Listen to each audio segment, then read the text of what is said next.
7 मई 2025 को पहलगाम में धर्म पूछकर 26 बेगुनाह लोगों की हत्या करने वाले आतंकी जब पाकिस्तान की जमीन पर अपने ठिकानों में आराम से सो रहे थे, तब उन्हें बिल्कुल अंदाजा नहीं था कि ये रात उनके लिए आखिरी साबित होने वाली है। रात लगभग 1:05 से 1:30 के बीच पाकिस्तान के सियालकोट, मुरीद के और बहावलपुर और साथ ही पोके के मुजफ्फराबाद, कोटली और भिंबर में मौजूद आतंकी ठिकानों पर एक साथ हमला किया गया। लश्कर-ए-तैयबा, जैश-ए-मोहम्मद और हिजबुल मुजाहिदीन के कुल 9 ठिकानों पर 24 मिसाइलें और कई बम गिराए गए। रात के सन्नाटे में चारों तरफ धुएं का गुबार फैल गया और कुछ ही मिनटों में आतंक के ये सभी अड्डे पूरी तरह तबाह हो गए। ये कार्रवाई भारत की तरफ से उन आतंकियों और उनके हैंडलर्स के खिलाफ थी जो पाकिस्तान में छिपकर भारत में मासूम लोगों को मारते रहे। इस मिशन को ऑपरेशन सिंदूर नाम दिया गया। ये उन माओं और बहनों के दर्द का जवाब था जिनकी आंखों के सामने पहलगाम में उनके परिवार उजाड़ दिए गए थे। ऑपरेशन सिंदूर को आतंकवाद के खिलाफ भारत की अब तक की सबसे बड़ी मिलिट्री एक्शन माना जा रहा है। पहली बार भारत ने इंटरनेशनल बॉर्डर से करीब 100 किलोमीटर अंदर जाकर आतंकी ठिकानों को निशाना बनाया। इस ऑपरेशन में 100 से ज्यादा आतंकियों के मारे जाने की जानकारी सामने आई।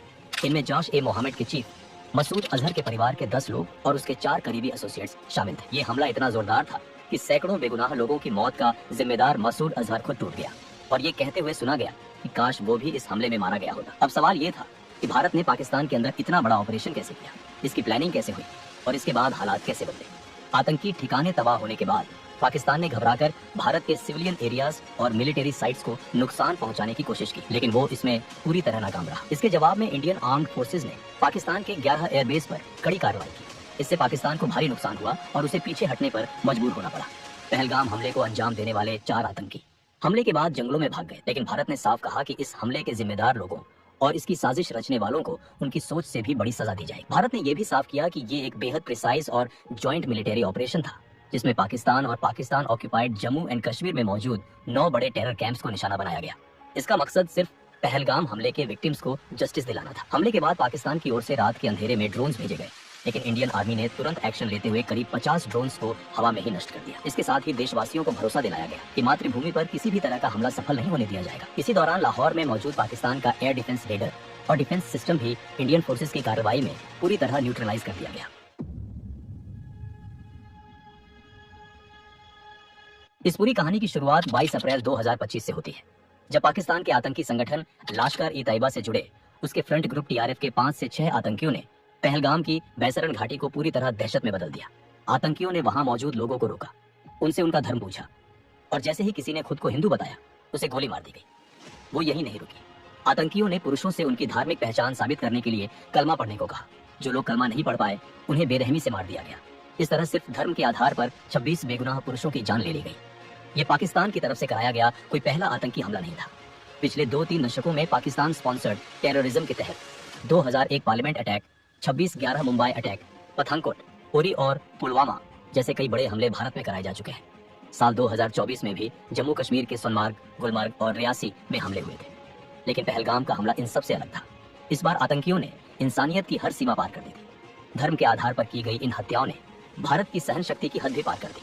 वहीं दूसरी तरफ पाकिस्तान ने हमेशा की तरह वही पुराना खेल शुरू कर दिया। कभी उसने पहलगाम हमले में शामिल आतंकियों को फ्रीडम फाइटर्स बताया, तो कभी भारत पर ही आरोप लगाने लगा। इस बार भारत सरकार ने पाकिस्तान से सिर्फ बयानबाजी करने के बजाय ठोस कदम उठाने का फैसला किया। सबसे पहले डिप्लोमेटिक लेवल पर ऐसे फैसले लिए गए जो पहले कभी नहीं किए गए थे। भारत ने इंडस वाटर ट्रीटी को सस्पेंड कर दिया। पाकिस्तान की करीब 80% खेती योग्य जमीन इंडस रिवर और उसकी सहायक नदियों के पानी पर निर्भर है, जिसे वहाँ की लाइफ लाइन माना जाता है। भारत के पास अब ये अधिकार था कि वो इन नदियों के पानी को रोके या बिना किसी वार्निंग के एक साथ पानी छोड़े। इससे पाकिस्तान को कभी सूखे और कभी बाढ़ जैसी स्थिति का सामना करना पड़ सकता है। इसके अलावा अटारी चेक पोस्ट को बंद किया गया, SVES वीजा रद्द किए गए और पाकिस्तान के खिलाफ 4 और सख्त फैसले लिए गए। पाकिस्तान के सेलिब्रिटीज, क्रिकेटर, मीडिया हाउस और सरकार से जुड़े सोशल मीडिया अकाउंट्स को इंडिया में बैन कर दिया गया। OTT प्लेटफॉर्म से भी सभी पाकिस्तानी फिल्में, शोज और सॉन्ग्स हटाने का आदेश दिया गया। इस बार भारत साफ तौर पर पाकिस्तान के आतंकवाद पर हमेशा के लिए फुल स्टॉप लगाना चाहता था। इसलिए एक तरफ जहां पाकिस्तान को इंटरनेशनल लेवल पर आइसोलेट करने के लिए डिप्लोमेटिक स्टेप्स उठाए जा रहे थे, वहीं दूसरी तरफ आतंकियों के खिलाफ मिलिट्री ऑपरेशन की प्लानिंग को लेकर हाई लेवल मीटिंग्स लगातार चल रही। प्रधानमंत्री नरेंद्र मोदी पहले ही बिहार की एक जनसभा में साफ शब्दों में कह चुके थे कि इस हमले में शामिल आतंकियों और इसकी प्लानिंग करने वालों को उनकी कल्पना से भी कहीं बड़ी सजा दी जाएगी। 2016 में पूरी सर्जिकल स्ट्राइक और 2019 में बालाकोट एयर स्ट्राइक के बाद पाकिस्तान को अच्छी तरह समझ आ चुका था कि भारत जरूरत पड़ने पर सैन्य कार्रवाई करने से पीछे नहीं हटता। इसी डर की वजह से पहलगाम हमले के बाद पाकिस्तान को आशंका थी कि इस बार भी भारत जवाबी कार्रवाई करेगा। इसी बीच वो LOC पर लगातार फायरिंग करके माहौल बिगाड़ने की कोशिश करने लगा। उसका मकसद साफ था, तनाव बढ़ाकर विदेशी ताकतों का ध्यान खींचना, ताकि न्यूक्लियर वॉर का डर दिखाकर भारत पर दबाव बनाया जा सके और उसे किसी कार्रवाई से रोका जा सके। लेकिन भारत ने इन चालों की परवाह नहीं की। पहलगाम हमले के बाद भारत पूरी गंभीरता से आतंकियों के खिलाफ एक बड़े ऑपरेशन की तैयारी में जुट चुका था। 19 अप्रैल को दिल्ली में एक हाई लेवल मीटिंग हुई। इस मीटिंग में प्रधानमंत्री नरेंद्र मोदी, रक्षा मंत्री Rajnath Singh, national security advisor Ajit Doval, chief of defence staff general Anil Chauhan और तीनों सेनाओं के प्रमुख मौजूद थे। इस बैठक में प्रधानमंत्री मोदी ने साफ कहा कि आतंकवाद को खत्म करने के लिए सेनाएं जो जरूरी समझे वो कदम उठाएं। उन्हें पूरी छूट दी गई। इसके बाद भारतीय सेनाओं ने फैसला किया कि पाकिस्तान और पाकिस्तान के कब्जे वाले जम्मू कश्मीर में मौजूद आतंकी ठिकानों पर एक बड़ी एयर स्ट्राइक की जाएगी। मकसद साफ था, उन ठिकानों को खत्म करना जहां बैठकर भारत पर हमलों की साजिश रची जाती थी और जहां आतंकियों को ट्रेनिंग दी जाती थी। इस काम में खुफिया एजेंसियां भी पूरी ताकत से जुट गई। रॉ और एनटीआरओ ने पाकिस्तान और पीओके में मौजूद आतंकी ठिकानों की रियल टाइम जानकारी जुटानी शुरू कर दी। हर एजेंसी, हर अफसर अपना सबसे अच्छा देने में लगा हुआ था। सभी के मन में एक ही बात, पहलगाम हमले के दोषियों और उनके अड्डों को खत्म करना। ऑपरेशन से जुड़ी कोई भी जानकारी बाहर न जाए, इसके लिए पूरी गोपनीयता बढ़ती जा रही। बहुत कम समय में रॉ और एनटीआरओ ने कुल 21 आतंकी ठिकानों की पूरी जानकारी इकट्ठा कर ली और ये इनपुट्स प्लानिंग टीम को दे दिए गए। इन 21 में से 9 सबसे अहम और खतरनाक ठिकानों को चुना गया। यही वो जगह थी जहां से पुलवामा, 26 नवंबर और पहलगाम जैसे बड़े हमलों की साजिश रची गई। इन 9 ठिकानों पर लगातार नजर रखी जाने लगी। उन्हें पूरी तरह सर्विलांस में रखा गया। एनएसए अजीत डोभाल ने इन 9 टारगेट्स को फाइनल किया और 5 मई तक पूरे ऑपरेशन का ब्लूप्रिंट तैयार कर लिया। इसके बाद उन्होंने प्रधानमंत्री मोदी से मिलकर ऑपरेशन की मंजूरी मांगी। प्रधानमंत्री मोदी ने बिना देर किए इन 9 आतंकी ठिकानों पर कार्रवाई की मंजूरी दे दी। पहलगाम में आतंकियों ने हिंदू महिलाओं का सुहाग उजाड़ा था। उसी दर्द और उसी इंसाफ की भावना से इस मिशन का नाम रखा गया, ऑपरेशन सिंदूर। ऑपरेशन शुरू करने से पहले हर छोटी बड़ी डिटेल को ध्यान से चेक किया गया। हर पॉसिबल रिस्क का पूरा असेसमेंट किया गया ताकि किसी भी तरह की मिस्टेक की कोई गुंजाइश न रहे। इस मिशन के लिए फाइटर जेट्स की एक मजबूत टीम बनाई गई। इसमें रफाल, मिराज और सुखोई MKI जैसे एडवांस्ड और लॉन्ग रेंज स्ट्राइक करने वाले फाइटर जेट्स शामिल थे। इन सभी एयरक्राफ्ट को इंडियन एयर स्पेस में रहकर ही ऑपरेशन करना था। रफाल और मिराज को फ्रंट लाइन पर रहकर अटैक एग्जीक्यूट करने की जिम्मेदारी दी गई, जबकि सुखोई MKI जेट्स को एयर डिफेंस कवर देना था ताकि अगर कोई खतरा सामने आए तो तुरंत उसे हैंडल किया जा सके। ऑपरेशन में हाई प्रिसिजन और लॉन्ग रेंज वेपन्स का इस्तेमाल होना था। इसमें एस्कैल्प, ब्राह्मोस और हैमर जैसे मॉडर्न वेपन्स शामिल थे। एस्कैल्प एक क्रूज मिसाइल है जो करीब 550 किलोमीटर दूर मौजूद टारगेट को पिन पॉइंट एक्यूरेसी के साथ डिस्ट्रॉय कर सकती है। यह बहुत लो एल्टीट्यूड पर उड़ती है जिससे एनिमी रेडर इसे डिटेक्ट नहीं कर पाते। ब्राह्मोस एक सुपरसोनिक क्रूज मिसाइल है जिसे इंडिया और रशिया ने मिलकर डेवलप किया है। इसे लैंड, सी या एयर किसी भी प्लेटफॉर्म से लॉन्च किया जा सकता है। इसकी स्पीड साउंड से करीब 3 गुना ज्यादा होती है और यह 500 किलोमीटर तक पहुंच जाती है। इसके अलावा फ्रांस की टेक्नोलॉजी से बना हैमर बॉम्ब भी इस्तेमाल किया जाना था। यह बॉम्ब 250 से 1000 किलो तक का पेलोड ले जा सकता है और बिना GPS सिग्नल के भी करीब 70 किलोमीटर दूर के टारगेट को पूरी तरह डिस्ट्रॉय कर सकता है। ऑपरेशन में स्पाइस 2000 बम का इस्तेमाल भी तय था। इस मिशन में कमिकाज़े ड्रोन्स भी एक बहुत अहम रोल निभा रहे थे। ऑपरेशन से पहले ये ड्रोन्स एनिमी टेरिटोरी में घुसकर लगातार सर्वेलेंस कर रहे थे। इससे ऑपरेशन टीम को रियल टाइम और एक्यूरेट इनपुट्स मिल रहे थे ताकि किसी भी तरह की गलती न हो। इंडिया ने जिन 9 सबसे इंपॉर्टेंट टेररिस्ट टारगेट्स को चुना था उनमें से 5 टारगेट POK में LOC से सिर्फ कुछ किलोमीटर की दूरी पर थे।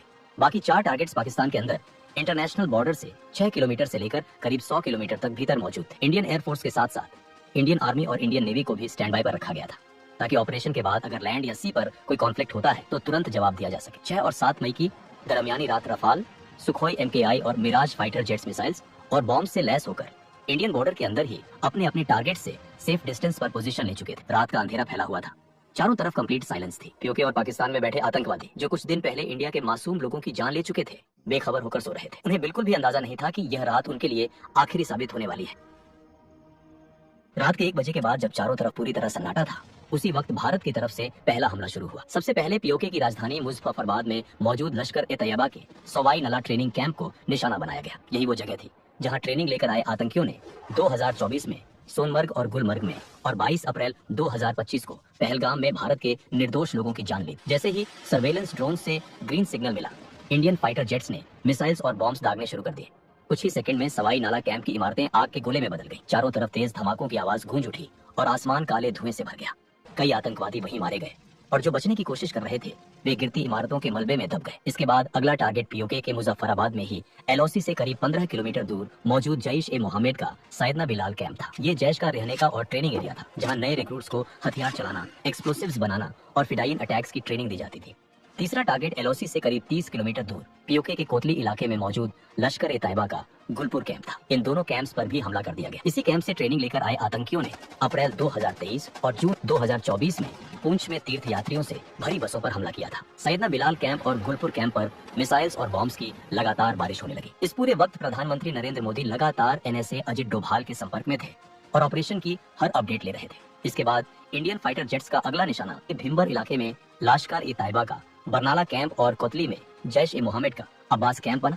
बरनाला कैंप में लाश्कर अपने आतंकियों को हथियार चलाने, फेक आईडीज बनाने और जंगल में सर्वाइव करने की ट्रेनिंग देता था। वहीं अब्बास कैंप, जिसकी कैपेसिटी करीब 15 टेररिस्ट्स की थी, वहां जैश-ए-मोहम्मद फिदायीन तैयार करता था। जैसे ही फाइनल क्लियरेंस मिला, एक के बाद एक कई मिसाइल्स आसमान से गिरी और दोनों आतंकी ठिकाने पूरी तरह तबाह हो गए। उसी दौरान Indian fighter jets Indian air space में रहते हुए पाकिस्तान के अंदर भी जैश-ए-मोहम्मद, लश्कर-ए-तैयबा और हिजबुल मुजाहिदीन के कई ठिकानों को निशाना बना रहे थे। ऑपरेशन पूरी प्लानिंग, स्पीड और एक्यूरेसी के साथ अपने अगले फेज की ओर बढ़ चुका था। पाकिस्तान के अंदर भारत का पहला टारगेट सियालकोट में मौजूद जैश-ए-मोहम्मद का सरजाल कैंप था। इसी कैंप में मार्च 2025 में जम्मू कश्मीर में 4 इंडियन सोल्जर्स की हत्या में शामिल आतंकियों को तैयार किया गया था। इसी इलाके में हिजबुल मुजाहिदीन का मेहमुना जोया कैंप भी मौजूद था, जहां पठानकोट एयरबेस अटैक की प्लानिंग की गई। इंडियन एयर स्पेस में रहते हुए फाइटर जेट्स ने सियालकोट के इन दोनों टेरर कैंप्स पर मिसाइल्स और बॉम्ब्स दागे। हथियार अपने तय किए गए टारगेट्स पर जाकर इतने जोर से फटे कि कुछ ही पलों में दोनों कैंप्स मलबे में बदल गए। इसके बाद इंडियन फाइटर जेट्स ने बॉर्डर से करीब 18 से 25 किलोमीटर दूर मुरीदके में मौजूद लश्कर-ए-तैयबा के सबसे बड़े अड्डे मरकाज-ए-तैयबा कैंप को निशाना बनाया। ये वही जगह थी जहां 1990 से आतंक की जड़ें मजबूत की जा रही थी। यहीं 2008 के मुंबई अटैक के लिए अजमल कसाब और उसके साथियों को ट्रेनिंग दी गई थी। डेविड हेडली और तहावुर राना जैसे कॉन्स्पिरेटर्स को भी यहीं तैयार किया गया था। जब इस कैंप के एग्जैक्ट कोऑर्डिनेट्स सामने आए तो ऑपरेशन से जुड़े जवानों के अंदर सालों से जमा गुस्सा और दर्द और ज्यादा तेज हो गया। ये सिर्फ एक टारगेट नहीं था, बल्कि उन लोगों का ठिकाना था जिन्होंने पूरे देश को दहला दिया था। बिना समय गवाए मिसाइल्स और बॉम्ब्स ने पाकिस्तान एयर डिफेंस रेडर से बचते हुए मरकाज-ए-तैयबा पर हमला किया। जोरदार धमाकों से जमीन कांप उठी, आसमान गूंज गया और कुछ ही पलों में आतंक का ये किला पूरी तरह ढह गया। इन हमलों के साथ भारत पाकिस्तान में चल रहे 8 बड़े आतंकी ठिकानों को खत्म कर चुका था, लेकिन अभी एक सबसे बड़ा और खतरनाक अड्डा बाकी था। ये जैश-ए-मोहम्मद का मेन स्ट्रॉन्ग होल्ड था, जो बॉर्डर से करीब 100 किलोमीटर दूर पाकिस्तान के पंजाब प्रांत के बहावलपुर में मौजूद था। इस कैंप का नाम था मरकाज सुभान अल्लाह, जो जैश-ए-मोहम्मद का हेडक्वार्टर था। यही वो जगह थी जहां जैश का चीफ मौलाना मसूद अजहर पैदा हुआ था और यहीं से उसने अपने टेरर ऑर्गेनाइजेशन की नींव रखी थी। इसी ठिकाने से 2001 parliament attack, Jammu Kashmir assembly attack, 2016 Pathankot airbase attack और 2019 पुलवामा अटैक की प्लानिंग की गई थी। इन हमलों में मारे गए लोगों को सच्ची श्रद्धांजलि देने के लिए इंडिया ने इस टेरर हब पर ब्राह्मोस मिसाइल दागी। कुछ ही मिनटों में जैश के हेडक्वार्टर की इमारतें पूरी तरह तबाह हो गई। इस हमले में मसूद अजहर के कई रिश्तेदार और जैश के टॉप कमांडर्स मारे गए। रात करीब 1:05 पर शुरू हुआ यह ऑपरेशन सिर्फ 25 मिनट में खत्म हो गया। इस दौरान आतंक के कुल 9 बड़े ठिकाने पूरी तरह नष्ट कर दिए गए और 100 से ज्यादा आतंकवादी मारे गए। इस ऑपरेशन में मसूद अजहर का भाई और इंडियन एयरलाइंस IC 814 हाईजैकिंग का मास्टरमाइंड अब्दुल रऊफ अजहर भी मारा गया। इसके अलावा उसके 2 साले और जैश के सीनियर कमांडर्स मोहम्मद यूसुफ अजहर और हफीज मोहम्मद जमील भी इस हमले में ढेर हो गए। इसके अलावा लश्कर-ए-तैयबा के 2 बड़े कमांडर खालिद और मुदस्सर खादियान खास भी मारे गए। भारत के ऑपरेशन सिंदूर का असर इतना गहरा था कि मसूद अजहर पूरी तरह टूट गया। इस हमले में उसके 10 रिश्तेदार और 4 करीबी लोग मारे गए। हालात ऐसे हो गए कि उसने ये तक कह दिया कि काश वो भी उनके साथ मारा गया होता। इस पूरे घटनाक्रम में एक खास बात ये रही कि भारत के ऑपरेशन से करीब 3 घंटे पहले पाकिस्तानी वायुसेना ने सोशल मीडिया प्लेटफॉर्म X पर भारत का मजाक उड़ाते हुए एक पोस्ट डाली थी। उसमें लिखा था, शांति से सो जाओ क्योंकि PF जाग रही है। लेकिन इसके 3 घंटे बाद ही भारत ने पाकिस्तान के आतंकी ठिकानों पर हमला कर उन्हें पूरी तरह तबाह कर दिया और पाकिस्तान को असली मायनों में जगा दिया। ऑपरेशन की सफलता के कुछ ही घंटों बाद 7 मई की दोपहर को भारत सरकार ने एक प्रेस कॉन्फ्रेंस की। इस मंच पर फॉरेन सेक्रेटरी विक्रम मिस्री, भारतीय वायुसेना की विंग कमांडर व्योमिका सिंह और भारतीय सेना की कर्नल सोफिया कुरैशी मौजूद थी। ये कोई सामान्य प्रेस कॉन्फ्रेंस नहीं थी, बल्कि आतंकवाद के खिलाफ भारत का एक मजबूत और प्रतीकात्मक संदेश था। ये संदेश उन आतंकियों के लिए था जिन्होंने पहलगाम में लोगों से उनका धर्म पूछकर उन्हें मारा था और उनकी महिलाओं से कहा था कि जाकर सरकार को बता देना। उसी सोच को जवाब देने के लिए एक हिंदू और एक मुस्लिम महिला अधिकारी को सामने लाया गया। इससे भारत ने साफ दिखा दिया कि वो धर्म के आधार पर बंटा हुआ देश नहीं है, बल्कि एकजुट राष्ट्र है। कर्नल सोफिया कुरैशी और विंग कमांडर व्योमिका सिंह ने लाइव वीडियो सबूतों के साथ बताया कि भारत ने ऑपरेशन सिंदूर के तहत POK में 5 और पाकिस्तान में 4 आतंकी ठिकानों को निशाना बनाया और सभी को पूरी तरह नष्ट कर दिया। ऑपरेशन के तुरंत बाद विदेश मंत्री S जयशंकर और राष्ट्रीय सुरक्षा सलाहकार अजित डोभाल ने अमेरिका, ब्रिटेन, रूस, सऊदी अरब और UAE जैसे देशों को इस कार्रवाई की जानकारी दी। दुनिया के कई बड़े देशों ने भारत की इस कार्रवाई को आतंकवाद के खिलाफ जरूरी कदम बताया। सबसे अहम बात ये रही कि इस बार भारत की विपक्षी पार्टियों ने भी कोई सवाल नहीं उठाया। सभी ने सेना की सराहना की, सरकार का समर्थन किया और आतंकवाद के खिलाफ देश की एकजुटता दिखाई। इसके बाद पाकिस्तान के रक्षा मंत्री ख्वाजा आसिफ ने बयान दिया कि अगर भारत हमले रोक देता है तो पाकिस्तान भी कोई जवाबी कार्रवाई नहीं करेगा। लेकिन उनकी बातों के उलट पाकिस्तानी सेना लगातार एलओसी पर भारत के रिहायशी इलाकों को निशाना बना रही थी। पाकिस्तान की ओर से सबसे ज्यादा गोलीबारी पुंछ इलाके में हुई। इस फायरिंग में 12 बेगुनाह लोगों की मौत हो गई, जिनमें 4 छोटे बच्चे भी शामिल थे। इसी हमले में भारतीय सेना के लांस नायक दिनेश कुमार भी शहीद हो गए। इतना ही नहीं, पाकिस्तान यही नहीं रुका, उसने भारत के खिलाफ एक बड़े सैन्य हमले की भी कोशिश की। 7 और 8 मई की रात के बीच पाकिस्तान ने जम्मू कश्मीर, पंजाब और गुजरात के करीब 15 शहरों में स्थित भारतीय सैन्य ठिकानों, आम नागरिक इलाकों और धार्मिक स्थलों को ड्रोन और मिसाइलों से निशाना बनाने का प्रयास किया। लेकिन भारत पहले से ही पाकिस्तान की मंशा को समझ चुका था और पूरी तरह सतर्क था। जैसे ही ये ड्रोन और मिसाइल भारतीय हवाई सीमा में घुसे, भारत की मजबूत और कई स्तरों वाली वायु रक्षा प्रणाली ने उन्हें आसमान में ही नष्ट कर दिया। पाकिस्तान की यह साजिश पूरी तरह नाकाम हो गई। भारत ने पाकिस्तान को बता दिया कि वो अपने सुरक्षा से कभी समझौता नहीं करता। अगर कोई देश या संगठन भारत की ओर आंख उठाकर देखेगा तो उसका जवाब उसी भाषा में दिया जाएगा।